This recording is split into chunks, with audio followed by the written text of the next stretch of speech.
የሚሰማ ሁሉ ይስማ። ኢየሱስ ያድናል። ኢየሱስ ያድናል። መዳን የሚቻለው በኢየሱስ ክርስቶስ ብቻ ነው። መዳን የሚቻለው በኢየሱስ በማመን ብቻ ነው።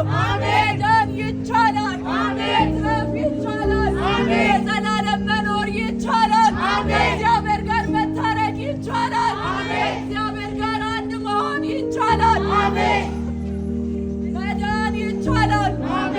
ማንም የደከመ ቢኖር፣ ማንም የፈራ ቢኖር፣ ማንም የተጨነቀ ቢኖር ትልቁ ስጦታችንን እንሰጣችኋለን። ይህም ኢየሱስ ይባላል። ኢየሱስ ይባላል። እናንተ ኢየሱስ ታላቅ ስም ነው። የሕይወታችሁ አርነት በኢየሱስ ስም ታገኛላችሁ።